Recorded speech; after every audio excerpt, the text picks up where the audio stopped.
საქართველოს კინოაკადემია აი ქალბატონი ირინას და მალტაზე კიდე არის ქალბატონი მაკა ლაშხი, რომელთაც დააარსეს ეს მალტის კულტურის ცენტრი, მათ ინიციატივით გადაწყდა, რომ ბირგუს საერთაშორისო ფესტივალზე, სადაც სხვადასხვა ხელოვნების სხვადასხვა დარგის წარმომადგენლები ღებულობენ მონაწილეობას, არის კიდევ ბირგუს საერთაშორისო მოკლემეტრაჟიანი ფილმების ფესტივალი და აი მათ ინიციატივით ჩვენ ჩავერთეთ ამ პროექტში და ამ მოკლემეტრაჟიანი ფილმების ფესტივალზე წარდგენილი იქნება 2 მოკლემეტრაჟიანი ფილმი, ქართული მოკლემეტრაჟიანი ფილმი. მიუხედავად იმისა, რომ ეს ფესტივალი არ გახლავთ საკონკურსო, ანუ იქ არ იქნება გამარჯვებული, მიუხედავად ამისა არის ძალიან ცნობილი ფესტივალი. მსოფლიოს ძალიან ბევრი ქვეყნიდან არიან იქ მონაწილეები და ფილმები და ამიტომაც მიუხედავად იმისა, რომ კონკურსი არ ტარდება, მიუხედავად ამისა არის შესარჩევი ტური. ჩვენ გავაგზავნეთ მოკლემეტრაჟიანი 2 ფილმი, რომელიც ჩავთვალეთ, რომ იქ ესეთი პირობაა, რომ ბოლო 2 წლის განმავლობაში გადაღებული ფილმი, დასრულებული ფილმი უნდა ყოფილიყო და 2 ფილმი ძალიან მოიწონეს და 2 ფილმით მივიღებთ მონაწილეობას ბირგუს საერთაშორისო ფესტივალზე. ქალბატონ ირინა, თუ შეიძლება უფრო დეტალურად მოგვეყევით ბირგუს საერთაშორისო ფესტივალის შესახებ, რამდენადაც ვიცი, ეს ძალიან განსხვავებული და შთამბეჭდავი ფორმატის მქონე ფესტივალი არის. პირველ რიგში მოგესალმებით, ძალიან დიდი მადლობა მოწვევისთვის, როგორც თქვენ ბრძანეთ, მალტის ქართული კულტურის ცენტრი დააფუძნა 2012 წელს. და 2012 წლიდან მე ჩემს პარტნიორთან ერთად, მაკა ლაშხთან ერთად, როგორც ქალბატონო მანენა ბრძანა, ვაკეთებ სხვადასხვა მიმართულებით, ძალიან ბევრ საერთაშორისო პროექტებს სხვადასხვა მიმართულებით. ჩვენთვის ძალიან მნიშვნელოვანია და ასევე საპასუხისმგებლოა, რა თქმა უნდა, ქართული კულტურის, ქართული ხელოვნების წარდგენა, როგორც მალტაზე, ასევე ევროპის სხვადასხვა ქვეყანაში და აი ამ კონკრეტულ ფესტივალთან დაკავშირებით, რასაც ბრძანა ქალბატონმა მანენამ, ეს არის ბირგუს ფესტივალი, რომელიც გამორჩეულია თავისი კრეატიულობით. ეს არის სინათლის სანთლების ფესტივალი, აბსოლუტურად მთელი მალტა, რომელიც არის ქარვისფერი მალტა, მხოლოდ განათებულია აი ამ სანთლებით და არის ძალიან მნიშვნელოვანი, რომ ამ ფესტივალზე მონაწილეობას იღებენ სხვადასხვა მიმართულებით სოფლიოს სხვადასხვა ქვეყნიდან ჩამოდიან ხელოვანები, როგორც კინოს წარმომადგენლები და ჩვენთვის ძალიან დიდი პატივია, რომ რა თქმა უნდა საქართველოს კინოაკადემია იღებს მონაწილეობას, ჩვენ გვაქვს ოფიციალური მემორანდუმი გაფორმებული, არაერთი პროექტი გვაქვს გახორციელებული და მე მინდა უღრმესი მადლობა გადაუხადოთ მათ ძალიან დიდი ნდობისთვის. რაც შეეხება მერაბ ბერძენიშვილის ფესტივალს, რაც არის ჩვენთვის ძალიან დიდი პატივი და საპასუხისმგებლო, მინდა გითხრათ, რომ ეს ფესტივალი 2015 წელს ბატონ მერაბ ბერძენიშვილის სიცოცხლეში დაფუძნდა. მისი სურვილით, რა თქმა უნდა, ეს დააფუძნა როგორც მერაბ ბერძენიშვილის კულტურის ცენტრმა მუზამ, ასევე კომპანია VPR ჯგუფმა და ჩვენთვის ეს არის ძალიან დიდი საპასუხისმგებლო. ბატონ მერაბ სურდა, რომ ყოფილიყო შესაძლებლობა, რომ ნიჭიერი ახალგაზრდები წარმოგვეჩინა საერთაშორისო არენაზე და სწორედ ამ ფესტივალის ოფიციალური პარტნიორი გახლავთ მალტის ქართული კულტურის ცენტრი. 2015 წლიდან ჩვენ შევძელით არაერთი ქართველი ნიჭიერის აღმოჩენა. პირველ ჯერზე იყო მხოლოდ ვოკალის მიმართულება და ჩვენ უკვე შევძელით აბსოლუტურად სრული დაფინანსებით და სრული თანადგომით ამ ადამიანების წარდგენა, როგორც მალტაზე, შვეიცარიაში, შვედეთში, დიდ ბრიტანეთში. შემდგომ ეტაპზე კიდევ უფრო მეტად გაფართოვდა აი ეს ჩვენი კონკურსი, იყო უკვე კლასიკური მიმართულება, ფერწერა და აი ამ ფესტივალს ყავს თავისი კომპეტენტური ჟიური და ხდება გრან-პრის გამარჯვებულის გამოვლენა და სწორედ მათი წარდგენა. აი ამ 10 წლიანი ნდობის შემდეგ უკვე გაჩნდა სურვილი, რომ აი ეს ფესტივალი გავაკეთოთ ქალაქ ბირგუში და ძალიან გვიხარია, რომ თვითონ მერი არის ძალიან დაინტერესებული და ჩვენთვის ეს იყო ძალიან საამაყო, როდესაც ქალაქ ბირგუში ჩვენ ვაკეთებთ საქართველოს დღეებს, აქ მერმა პატივისცემის ნიშნად მერის თავზე აღმართა საქართველოს დროში. აი ესეთი ურთიერთობა აქვს, ესეთი დამოკიდებულება აქვს. ძალიან გვახარებს ის ფაქტი, რომ საქართველოს კულტურის სამინისტროს თანადგომი ჩვენ შევძელით, რომ თვითონ დამფუძნებლების ბატონი დავით გეგელაშვილი, ქალბატონი ინგა ბერაძეც მობრძანდებიან, რა თქმა უნდა, ამ ფესტივალზე. ეს ყველაფერი იქნება დეტალურად, რა თქმა უნდა, გაშუქებული.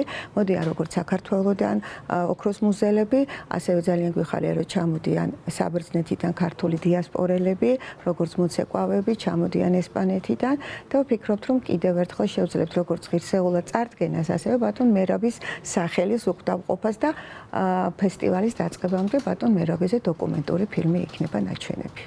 ქალბატონო, თუ შეიძლება უფრო დეტალურად მოგვიყევით იმ მოკლემეტრაჟიანი ქართული ფილმების შესახებ, რომლებიც ნაჩვენები იქნება ფესტივალზე.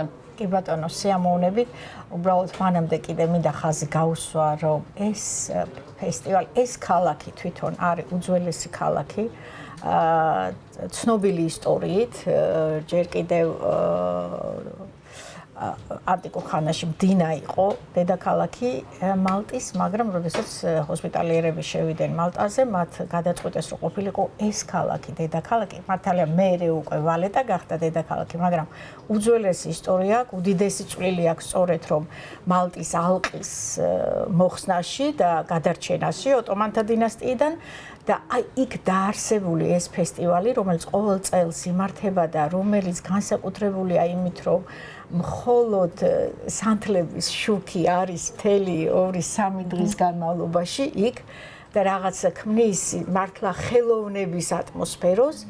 ამიტომ აი ვთვლი რომ ძალიან პრესტიჟულია პირველად სხვათა შორის აქამდე ქართულ ფილმებს ამ ფესტივალზე მონაწილეობა არ მიუღიათ და როდესაც ჩვენ ასეთი შემოთავაზება მივიღეთ კინოაკადემიის პრეზიდენტთან ერთად ნიკოლოზ აბრამაშვილთან ერთად ჩვენ ვიმსჯელეთ რომელი ფილმები წარგვედგინა და 2023 წელს გადაღებული 2 ფილმი ერთი ანიმაციური არაჩვეულებრივი მართლაც როგორ თქვა იცით მისტიური ფილმი ელენე დარიანი რომელიც გახლავთ თოჯინური ანიმაცია ელენე თავაძისა და სოფო ჭინჭარაურის არაჩვეულებრივი ნამუშევარი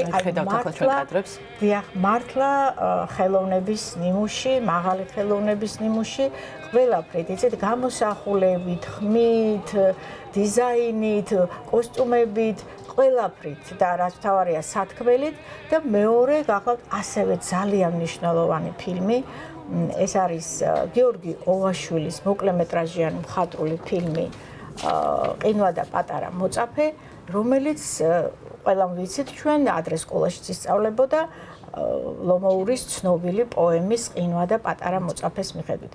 ეს ფილმიც არის აი მართლა უნიკალური ფილმია თავისი კინოენის თვალსაზრისით და კინოენას რო თავი დავანებოთ, კიდევ ეს არის ისეთი мотиваცია ახალგაზრდებისთვის. ისეთი мотиваცია გადმოცემული ხელოვნების ენაზე, რომ უნდა ისწავლო, რომ უნდა განვითარდე, რაც არ უნდა რთულ პირობებში იყო, რომ აი ყველას იქაც რო გავაგზავნოთ ეს ფილმი, ორივე ფილმი ძალიან დიდი მოწონება დაემსახურა და შედგა, ასე ვთქვათ, ჩვენ მხოლოდ 2 ფილმი გავაგზავნეთ შესარჩევად და ორივე დაამტკიცეს ამ ფესტივალზე მონაწილეობისთვის და მიხარია, რომ საერთაშორისო კინო მოღვაწეები, რომლებიც ჩამოვლენ იქ, ნახავენ ამ 2 ფილმს, ამ 2 არაჩვეულებრივ ქართულ ფილმს. ორივე თქვენგანს მინდა გითხოთ, რამდენად ვიცი ამ ფილმების წარდგენის გარდა ფესტივალზე მიდიხართ კონკრეტული ჩანაფიქრითაც, აი ამის შესახებაც მოგვიყავით. სანამ ქალბატონი მანანა ამ ჩანაფიქრთან დაკავშირებით ისაუბრებს, ჩვენთვის არის ძალიან მნიშვნელოვანი, ასევე მინდა გითხრათ, რომ აი ამ ბირგუს ფესტივალზე იქნება ქართული პავილიონი, სადაც ქართული ხელოვანები მიიღებენ მონაწილეობას და კიდევ უფრო ორმაგაც ასიხარულო, რომ შევძლებთ ქართული ხელოვანების შემოქმედების წარდგენასაც და ასევე 29 სექტემბერს მალტაზე იმართება ძალიან დიდი მალტა დიზაინ ექსპო. ეს არის, სადაც მთელი მსოფლიოდან ჩამოდიან ხელოვანები და პირველად ხდება, რომ რა თქმა უნდა ჩვენი წარდგენით გავაგზავნეთ ქალბატონ ქეთევან კაველაძის შემოქმედებითი პორტფელიო და ქალბატონ ქეთევან კაველაძის ნამუშევრებიც იქნება გამოფენილი და რაღაცა ესე ვცდილობთ, რომ ძალიან აქტიურად იქნას ეს ქართული კულტურა წარდგენილი და ეხლა რაც ეს ქალბატონი მანანა უკვე გაიჟღერებს, ეს არის ჩვენთვის ძალიან დიდი პატივი და კიდევ ერთხელ მე მინდა აბსოლუტურად ყველას ქალბატონ მანანა საქართველოს კულტურის სამინისტროს უღმესი მადლობა გადაუხადონ ნდობისთვის. დიახ, ჩვენ ვაპირებთ კიდევ ერთი რაღაც ძალიან მნიშვნელოვანი პროექტის წამოწყებას. ეს ჯერ არის პროექტი აი ამ იდეების დონეზე და არსად არ გაგვიჟღერებია და ვინაიდან ვართ ახლა ევრონიუს ჯორჯიას ეთერში, მოდი და გავაჟღეროთ. არა, ირინა? ეს გახლავთ პროექტი ეგრეთ წოდებული კი არა, ჩვენი დაარსებული ორგანიზაციის, რომელსაც ქვია Art Bridge, ხელოვნება ხიდია. აი ამ ორგანიზაციამ გადაწყვიტა პირველი პროექტი, რაც რომ გააკეთოს, ეს იქნება ქალი კინორეჟისორების ფილმების ფესტივალი მალტასა და საქართველოს ერთობლივი მონაწილეობით, დაფუძნების თვალსაზრისით, მაგრამ ფესტივალი იქნება საერთაშორისო. და ჩვენ გვაქვს უკვე გარკვეული მოლაპარაკებები მალტის მხარესთან, ჩვენს კოლეგებთან ვნახოთ რომლებმაც ძალიან მოიწონეს ეს იდეა, ეს პროექტი, რომელიც გაუგზავნეთ, ძალიან მოიწონეს და მზად არიან, ყოველ შემთხვევაში სიტყვერად აქამდე 100-ია, რომ მზად არიან, რომ ეს ერთობლივად დავაფუძნოთ ისეთი ფესტივალი, რომელიც ერთ წელს ჩატარდება მალტაზე, მეორე წელს საქართველოში და ასე შემდეგ. რატომ არის მნიშვნელოვანი ჩვენი ორგანიზაციისთვის, რომელსაც ქვია ხელოვნება ხიდია, დავიწყოთ ქალებით. იმიტომ რომ ხო, ალბათ ეს კითხვა გაგიჩნდებოდათ. იმიტომ რომ მართალია ამას საქართველოზე ვერ ვიტყვით, იმიტომ რომ ჩვენ ძალიან ბევრი კინორეჟისორი ქალბატონი გვყავს და საკმაოდ წარმატებულები, მაგრამ თქვენ რომ გადახედოთ მსოფლიოს ქვეყნებს, ძალიან ცოტაა ქალი კინორეჟისორები. და ჩვენ გვინდა რომ ამ ფესტივალით მხარდაჭერა გამოუცხადოთ ქალებს, რატომ არის ცოტა? მართალია მთელ სამყაროში უკვე არის თანასწორობა ქალებსა და მამაკაცებს შორის, ყოველ შემთხვევაში სამყაროს დიდ ნაწილში, მაგრამ ვინაიდან ქალი არის დედა და ქალს, უმეტესობა ქალების და ქალს, რაც არ უნდა ჩვენ ვთქვათ, რომ რასაკვირველია ეხმარებიან მამები, რასაკვირველია, განსაკუთრებით თანამედროვე მამები, მათ შორის საქართველოშიც, მიუხედავად ამისა, ქალს გაცილებით მეტი მოვალეობები აქვს ოჯახში და შვილების მიმართ და ესეც გარდა კიდევ სხვა გარკვეული პრობლემებისა, როგორც ჩანს, ხელს უშლის ქალბატონებს, რომ ისინი უფრო მეტად იყვნენ წარმოდგენილნი კინემატოგრაფში. ცხადია, კიდევ ერთხელ ხაზს გაუსვა, საქართველოზე ამას ვერ ვიტყვით.